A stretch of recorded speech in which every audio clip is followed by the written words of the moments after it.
Welcome to Bible study, and I am very faithful at verse-by-verse Bible study. So every now and then, when I don't do verse-by-verse Bible study, I don't feel too guilty.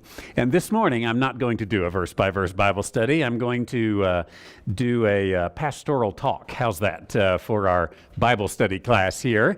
And I want to talk about Christmas wars, if you will. I want to talk about some of the tensions that we have within our society, and even more so, I think, even within the church, the battle over Christmas that is ours. And I think the battle that we face today seems to be continually changing, and I just want to address some of that a little bit, because all of you probably celebrate Christmas, and celebrating Christmas, every now and then Scrooge comes along, right? Or you read something on the internet that makes you wonder, well, should I be doing this? Is it pagan? Is it Christian? Is it good? Is it bad? Am I going to lose my salvation over this? You're not, by the way. But I want to talk about this because I think that the Christian community, for some reason, is at war with itself over when and how, and really even if Christmas should be celebrated. And so I want to discuss some of the issues and make some sense of the madness. But before I get into that, I just want to remind you of a couple things biblically. One is that obviously the Bible doesn't give any kind of instruction for whether or not we should celebrate Christmas. There are some instructions on things that ought to be celebrated, especially for the Jewish people. There are certain feasts and festivals that say you ought to do this. So some have made the assumption then, since the Bible tells the Jews, for example, to observe Passover, but it doesn't tell the Christians to observe Christmas, therefore we should not observe Christmas. I think, however, that's a bad way to build doctrine. It's building doctrine off of silence. And if you want to build doctrine out of silence, there is a good place for you. It's called the Church of Christ. And the Church of Christ does build doctrine out of silence. That's why the piano is silent in the Church of Christ. They don't have instruments within the Church of Christ. And the reason they don't have instruments in the Church of Christ is because instruments were not mentioned. Actually, you were very close. You said in the Bible. They were mentioned in the Bible, but they were not mentioned in the New Testament. And the Church of Christ would say, well, we get our instruction from the New Testament. That was a good start. And yet, therefore, since it's not there, we're not going to do it. There's a number of other things that they would not do as well. For example, they would not have a conservative Church of Christ would not have a name to their church. It might be the church at Taos, or just the Church of Christ, or the Church of Christ on 5th Street, description like the church at Ephesus, but that's as close as they would get. Now, obviously, you cannot go consistently with that, because I have been in a few Church of Christ before, usually for funerals, and I noticed that we sat on pews. But pews are never mentioned in the Bible. On and on. I mean, you can get ridiculous, obviously, but anytime you begin to build an argument on silence of the Scripture, that's a dangerous place to go. Now, the Scripture does, however, talk about the celebration of Jesus' birth at the first birth, of course. When we come together on Saturday night for the Christmas Eve service, we will light some candles, and I will stand here and tell you the Christmas story. And the Christmas story, obviously, is just a story about celebrating His birth. The angels celebrate His birth, the shepherds celebrate His birth, the Magi celebrates His birth, Mary ponders all these things in her heart, and even Herod observes His birth in a sense, not celebrates, but the first birth of Jesus Christ certainly was celebrated. So what should we in 2016 do in celebrating His birth? Well, let's start about, first of all, talking about some modern battles over the celebration of Christmas. First of all, there is the one that has become popular within the last few years, and that is that Christmas has pagan origins and therefore should not be observed, or at least should not be observed in the manner in which we observe it.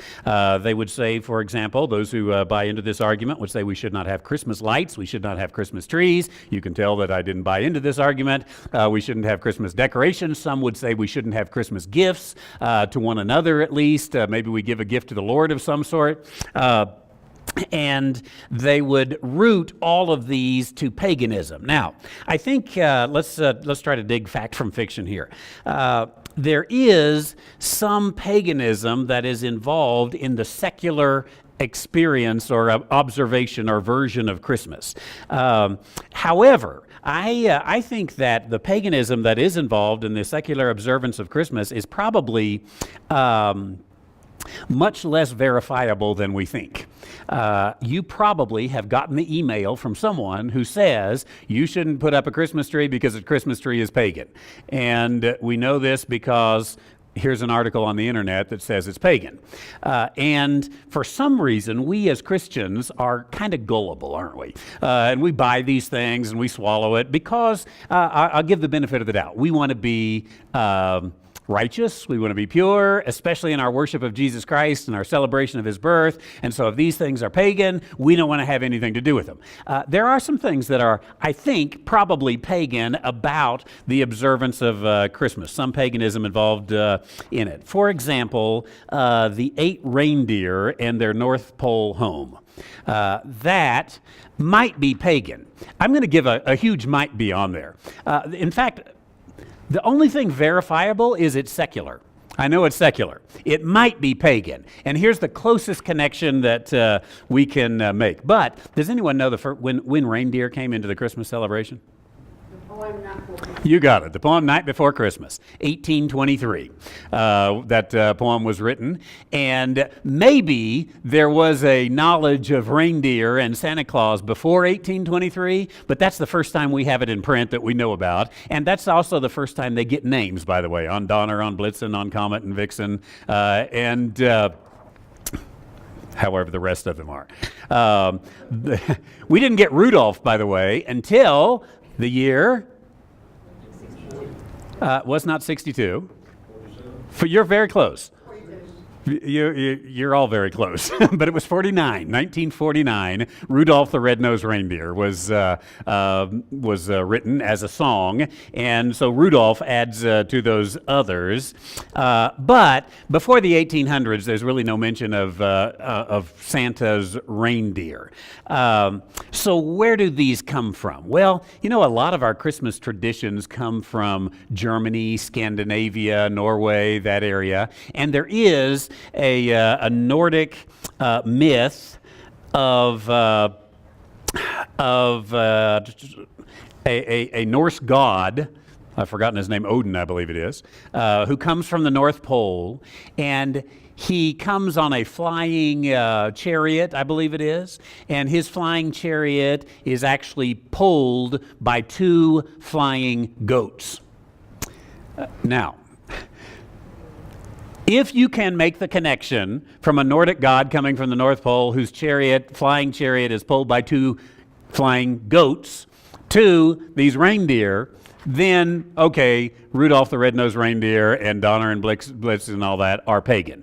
But I think you would have to agree with me. It's a pretty loose connection. Maybe that was in the back of their mind. There were a lot of Nordic pagans, and Nordic and Celtic paganism did, by missionary work, convert to Christianity. And when you convert to Christianity, I think we see this right here north of us in the Pueblo, when there's a conversion to Christianity, often a lot of the old stuff is brought in and does get mixed in, especially in the kind of conversion that the Catholic Church went through, back in those days when it was converting people. You know how that worked. And they adopted a lot of that into it. Now, I think the truth is that more of the secular aspects of Christmas came just from pure secularism. For example, if I were to talk to you some Sunday, I think I did a number of weeks ago, about Winnie the Pooh.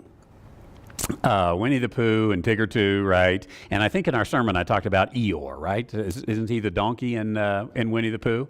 And if I were to share that, probably none of you would say, well, that has pagan origins. What kind of origins does Christopher Robin and his talking little bear have? Secular origins, that's all. It's a story that someone dreamed up in their imagination.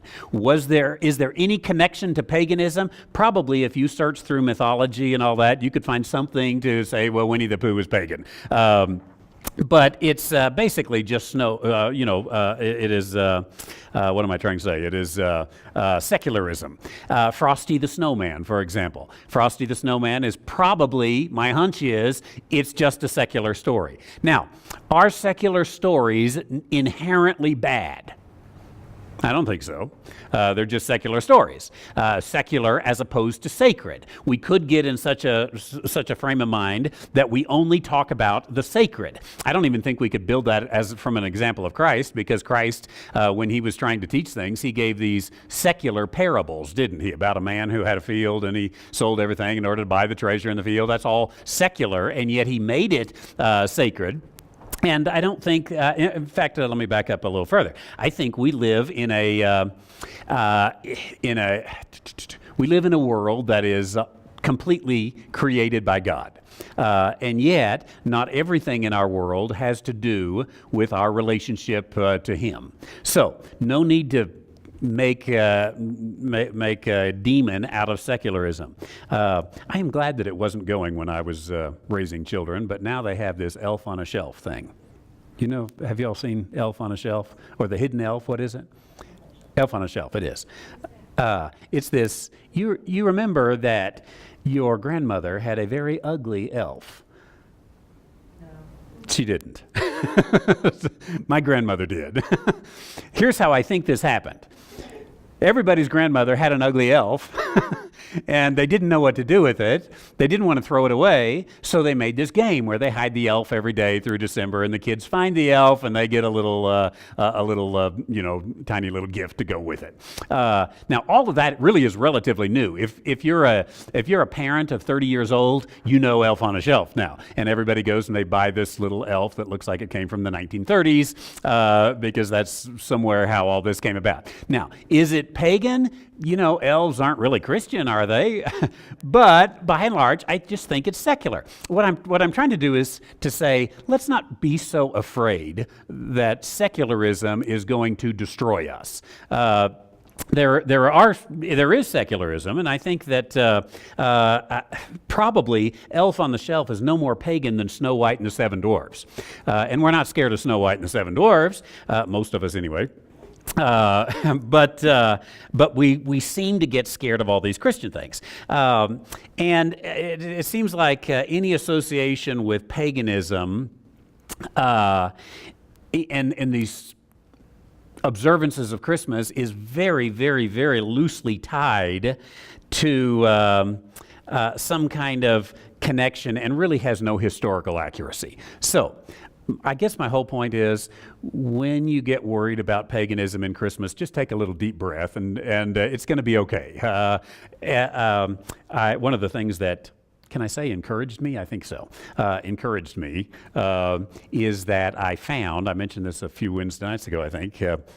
I found an old picture of this room right here from 1947, I think it was, maybe 49 when Rudolph the Red-Nosed Reindeer was invented, but it was late 40s anyway.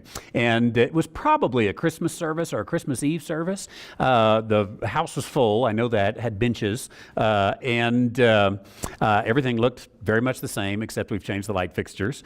And there were the pews or benches that were there. And sitting right here was a very big Christmas tree. And what we have is, I see that, guess what? This church survived, didn't it? It's okay. We don't need to worry about it quite so much. You know, I think the truth is we have a lot of paganism that is clear in our society that honestly we use every day. There is pagan roots to many of the things in our society. As a matter of fact, let's go through the days of the week for just a moment. The second day of the week is Monday, right? And Monday, where in the world does that come from? Moon Day. Eventually it became Monday. It's Moon Day. It was a celebration of the moon. But Tuesday is the day of Tiw, T-I-W. And Tuesday, the god Tu, he's a Germanic sun god who kills the moon. Does anyone know what the Spanish word for Tuesday is? Martes. Martes has to do with the death of the moon. So English or Spanish, it's this pagan idea that the moon got killed by Tu. Then we go to Wednesday. How many of you ever had a hard time spelling Wednesday when you were a child? Yeah. Why in the world does it have a D in there? And it's not Wednesday, is it? It's Wednesday. So why do we spell it so odd? Well, the reason is because it is Woden's Day. Woden. Woden was a Nordic god. And Woden actually kills Mercury. There's these planets being killed all the time, sun, moon, stars being killed all the time. So Woden kills Mercury, and Wednesday in Spanish is? Miércoles, that's right, which has to do with the death of Mercury. Then we come to Thursday. Thursday is Thor's Day, the Greek god Thor. The Greek god Thor has to do with Jupiter, and in Spanish, Thursday is Jueves, has to do with Jupiter also. So it doesn't matter if you get it from Greek mythology or Latin Roman mythology, it's all coming to the same deal. Friday is another Germanic goddess, a goddess of love. Her name is Frigga. And so she got the G chopped off, and it's just Friday. In Spanish, it is? Yes, okay, I'm testing y'all. Viernes, and Viernes has to do with the goddess of Venus. And if you know anything about that mythology, the goddess of Venus has to do with love. So Frigga is a goddess of love, Venus is a goddess of love, all comes together. Saturday is? Something about Saturn, that's right, and actually has to do with the death of Saturn. And then there's the Sunday, which is the sun, not S-O-N, but S-U-N day. Now, all of that very, very, very definitely has pagan origins. And yet, nobody gets scared when I say we're going to have Bible study on Wednesday, do they? There are a few, the Quakers, for example. The Quakers will talk, they do not call Saturday, a good Quaker will not call Saturday, Saturday, it's the Sabbath. And a good Quaker will not call Sunday, Sunday, they'll call it the Lord's Day. And they actually do it because they say, well, Saturday and Sunday are pagan names, so let's call it the Sabbath and the Lord's Day. But outside of Quakers, I don't know anyone else who does that, and I don't know any Quakers. So, it's a pretty small little group of people. And even the Quakers, as far as I know, don't worry about Monday, Tuesday, Wednesday, Thursday, and Friday. So we do have paganism in our society, and we're living through it, aren't we? It's making it okay. I think the issue really has to come down to not what are its roots, but rather what are we doing with it. And I don't know anyone in our society who is bowing down to a Christmas tree or having pagan rituals in their home because they put a Christmas tree, even a Santa Claus and a Rudolph the Red-Nosed Reindeer and maybe a snowman outside, all of this kind of stuff it's fun, it's secular, it's celebratory. We certainly can overdo it. And I'll talk about that here in just a moment, I think. But this is the first issue that I would, the first modern battle is pagan origins. Now, I say modern battle, really it's very, very, very modern. I don't remember in my lifetime anyway, until about the last 10 years, that people were worried about the pagan origins of Christmas. This is something that has come, I don't know, maybe with Google. And someone was able to Google something and it took on a life of its own from there. I'm personally not worried about all of this, and I've done enough study of the origins of Christmas because I tried to figure this out to know that there really are not any solid connections between the Christmas tree and paganism, between lights and paganism, between gift giving and paganism. It's all very, very, very loosely connected. I would be more worried about Woden's Day than I would about any of those pagan origins of Christmas. Now, there's a second modern battle of concerning Christmas, and that is that the birth of Jesus was not in December, and therefore Christmas should not be observed. I think that's kind of a big leap, but there are many Christians who claim, well, Jesus wasn't born in December, we shouldn't be celebrating in December. The problem is that serious scholarship really provides some serious questions to that argument. I believe last Christmas, I gave a little presentation on when Christmas was, and I happen to lean towards December 25th, actually. But even if we knew for sure that Christ was not born on December the 25th, there really wouldn't be any reason to change it to another day unless we could just absolutely, verifiably pinpoint the day. Now, I think that if something came up, it's not going to, but if something came up that said Christmas was June 25th, or excuse me, Jesus was born June 25th, I think probably we would switch and we'd have some kind of celebration on June 25th. We would change, maybe quickly, maybe slowly. But that simply isn't going to happen. And you take secular society out there, and our secular society is convinced, the secular society is convinced that Christmas equals what? The celebration of Jesus' birth. They try to avoid that matter, don't they? They're a little bit uncomfortable about that matter. But you go down and look at some observance at the courthouse, and someone's upset because they put a nativity there, and they're not. Parts of secular society don't want to call it Christmas because it has to do with Christ. That's right. So happy holidays or whatever, they'll erase that part. So when the secular world fights against Christmas, they're saying it's too religious. When the church fights against Christmas, it's saying it's too secular. I think we have this bird nest on the ground that we have a day for Christianity that all of the world, really, certainly all of the Western world, says that is the day that Christians celebrate the birth of Christ. They think about that when it comes Christmas. Even if we do it completely with Christmas trees, Santa Claus, and Rudolph the Red-Nosed Reindeer, they still are worried about it. In fact, a number of years ago, in our school district in Texas, there were a few schools that sent out notes to the parents about their holiday parties, that in the holiday parties, the children were not supposed to bring anything red or green. Why not? Because red and green was associated by some with Christmas, and that's associated by too many with the birth of Christ, and we can't go there. Now, it was fortunately just a couple of loons that were behind all this, and they got it taken care of.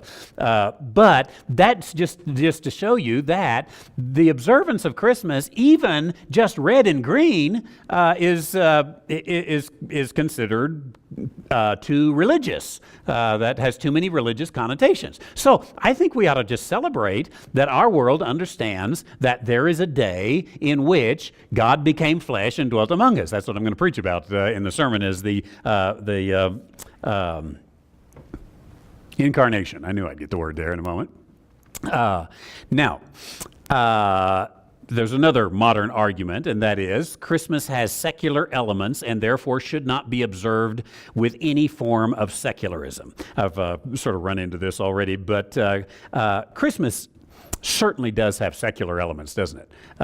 Those secular elements might have pagan elements, as we talked about before, but Christmas does, no doubt about it, have secular elements. And so much of Christmas is secular. I'm not sure, again, as I said, that secularism is necessarily evil. I do think we have to be very careful with this, and we don't want to forget, as the bumper stickers remind us every time at Christmas, Jesus is the what? reason for the season. There's reminders that there is something more important. I hope that in my home and in your home, we do stop to recognize that something is here. I can promise you that in about 90% of the churches in America, their highest attended service will be Christmas Eve. And this is because the society recognizes that this is a religious holiday. I need to do something Christian on this holiday. And even in our community, that is, as you might know, not terribly Christian in its orientation, is it? And yet, on Christmas Eve, this town will be very Christian, kind of, right? It'll go to churches. We'll put it that way. And even the farolitos out there to light the way of the Christ child, the luminaries, all that kind of stuff that are traditions here in our community. There is a societal connection of Christmas with the birth of Jesus Christ. Now, I think that when it comes, let me back up just a little bit. I really don't like secular observances of Christmas in church. I think that there are secular observances of Christmas in the schools and businesses and all that kind of stuff. And I haven't lost any sleep over that. But I do think the church is the place where we ought to come, and especially in our worship services and our presentations, we ought to say, this is a sacred holiday, and that's what we want to bring forth. NBC will bring forth Rudolph the Red-Nosed Reindeer. We'll let them do that. But we ought to bring forth the birth of Jesus Christ. I saw an advertisement. I started to bring it for you and put it on the screen for you, but I didn't do so. An advertisement for a church. I'll just name the church because they're bold enough to do it, so I'm bold enough to say it. It's the Second Baptist Church of Houston. And the Second Baptist Church of Houston is advertising its Christmas under the Big Top. And literally, it is a circus. Go look up their website or something and look at the video on it, and you will see it is P.T. Barnum, is it? Barnum and Bailey. I mean, it's a very well done circus, let me tell you. And it will draw tens of thousands. I don't know. I'm going to guess 50,000 people will go see this thing. Why? Because it is a circus. And no doubt about it, at the end, they'll get into the nativity and the birth of Jesus Christ. And they'll say, and you can give the argument to, anyone could, I guess, that, well, you see, it's getting them in to hear the Christmas story.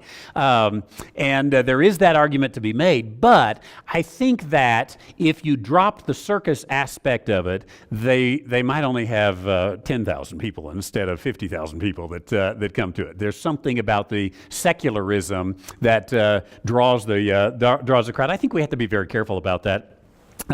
In not carrying this too far. I have mentioned this perhaps before. I know I've mentioned it in other places. When Easter time comes around, I am absolutely amazed now at the churches that do Easter bunnies and egg hunts and all that, and that is their focus on Easter Sunday.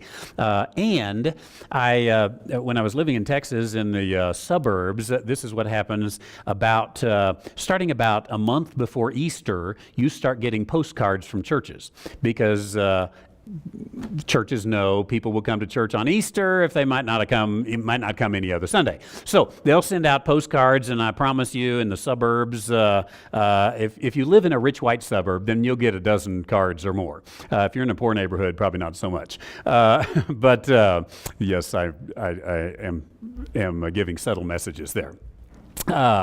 But I actually started collecting the cards because I began to recognize they say nothing about the death, burial, and resurrection of Jesus Christ. Usually it is, our new series is starting Easter Sunday on how to have a great marriage, or whatever, some issue that they could sort of snag there, and typically then also what it'll say is we have the world's largest Easter egg hunt. And, they said, we have 50,000 eggs. And then I got one that said 60,000 eggs, and they compete against one another. And some drop the eggs from a helicopter, and others have eggs laid by bunnies and things like this. All that. And it does bring a crowd, I promise you. It does bring a crowd. But Uh, my personal opinion was, if I was Jesus, I'm not, aren't you glad? But if I was Jesus, I would be thinking, I left the glories of heaven, took on the form of a servant, and was obedient unto death, and you don't even mention my name on the card? I'd be, in Greek, ticked off. And we get so secular because it does draw a crowd. And we forget that, hey, this is, Christmas is not, by and large, a secular holiday. So we don't have to bring secularism into the church. But also, let me just say, when it comes to secularism, I don't think we have to start a war against schools and businesses for being secular. Let's just be big enough not to get our feelings hurt if somebody tells us happy holidays. I've never really got it. If a business refuses to say Merry Christmas, they're Antichrist, and we should not give them our business. Honestly, I don't know what I would do if I owned a retail business, especially if I owned a retail business, for example, in some community that had a lot of Jewish population. Would I insist on offending my Jewish neighbors by saying Merry Christmas? First of all, I have a lot of Jewish friends, and they always wish me Merry Christmas. They're not losing any sleep over this one either, I can tell you. But my Jewish friends don't observe Christmas. I tell them Happy Hanukkah, and they tell me Merry Christmas. I think that we can be big enough to say, it's okay. If they say season's greetings, happy holidays, or, get out the door quick, whatever it is they say, it's like, okay, let's just take it and try to be a friendly face. Now, all those are modern battles on Christmas. Let me give just briefly one early American battle and then one ancient battle. An early American battle concerning Christmas was that Christmas is a time of frivolity and therefore should not be observed. The early Americans, by and large, you remember, were Puritans. And the Puritans were Calvinist Puritans. And have you ever seen pictures of any American from about 1910 and previous? They're never smiling, are they? You didn't smile. That was a sign of frivolity. And you were to lead a serious life. This was Puritanism, and it was ingrained in society that to have fun really was a thing of the devil. And you can go back and study the Puritans if you'd like to. And you went to church and you sat up straight and you didn't blink and you didn't turn your head, or you'd get rapped with the stick and sent to the mourner's bench and question your salvation. You're probably not even one of the elect. This is really where American culture came out of, and we certainly have gotten away from that. Maybe some might argue too far away from that. I don't know. But because of that, in early American observance of Christmas, there was an anti-Christmas spirit. In fact, in Boston, Massachusetts, I think it was till 1873, it was in the 1870s, that Boston public schools had school on Christmas Day. And they had school on Christmas Day because the Puritans didn't allow any kind of observance of Christmas. It was the Christians that said, don't observe Christmas. And why did they say that? Well, because some people observed Christmas with a little too much something in their eggnog. And because some people observe Christmas with too much something in their eggnog, we should not observe it. It goes back, to some of our Baptist roots as well on why we play dominoes instead of cards, right? Because no one ever gambled with dominoes; they gamble with cards. We know that, and so cards are of the devil. Because some people gamble with cards, right? And we're not supposed to dance because some people go to a bar to dance. And when they go to a bar, they drink. I have a Jewish friend, he says, Baptists don't dance because it leads to drinking. Jewish people drink and it leads to dancing. But really, the widespread observance of Christmas is maybe 100 years old in American society. Back to the teens, 20s, it started, and some of you even remember with your parents or grandparents, or probably even I remember in my lifetime, and I'm just a young man. But we never set up a Christmas tree till about the 15th of December, and that was early for my parents' generation. They never set one up till sometimes Christmas Eve, have Christmas observance, and then take it down. And this was the very little form of Christmas that is taken. And now, of course, we start celebrating Christmas right after Labor Day, right, in the retail stores anyway. Now, finally, let me close this time by giving one ancient battle concerning Christmas. And really, you go back in the Christian faith, you go back and you say, where did the ancient Christians argue about Christmas? They didn't argue about paganism. There's absolutely nothing really until the last 200 years. Maybe you can find a little something about paganism. In the last 300 years, there was the argument against secularism or frivolity. But ancient church documents, they only had one argument over Christmas. Only one. And it was fairly consistent. And that argument was, should we observe Christmas on December the 25th or on January the 6th? So the only thing they ever argued about. December the 25th or January the 6th. They never argued about June 25th, August 25th, any of the other 25ths or any other day of the year.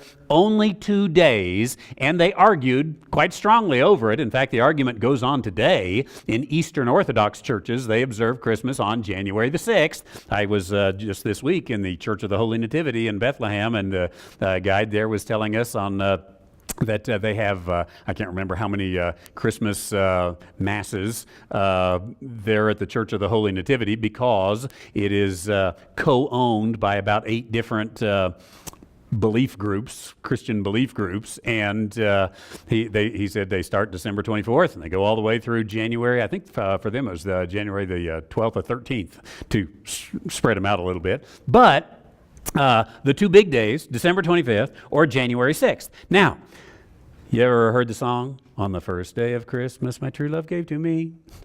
Where'd the 12 days of Christmas come from? December the 25th to January the 6th. The preachers were arguing over those 2 dates, and the people said, we'll celebrate both and every day in between. How's that? And so there's the 12 days of Christmas that goes between the two, because the various Eastern and Western groups couldn't decide. Now, I do think that it is significant that, once again, all they ever argued over was December 25th or January the 6th. And where'd they come up with that? I can just promise you that the argument that December the 25th was chosen because that was some pagan holiday to the sun, that just doesn't hold water. If you do some serious study on it, you're going to find it doesn't go there. And the church has believed either December the 25th or January the 6th. Those are the 2 days. I happen to go with what the Western church believes, and having done a little bit of study on this, I really do think it is very accurate, if not pinpointed. And that is that Christ was born on December the 25th, and the Magi arrived on January the 6th. I don't think there was much time between the birth of Jesus and the arrival of the Magi, and Jesus' departure then off to Egypt for just a short time there also. I've got a presentation online about that if you're interested more in that, but we're out of time for me to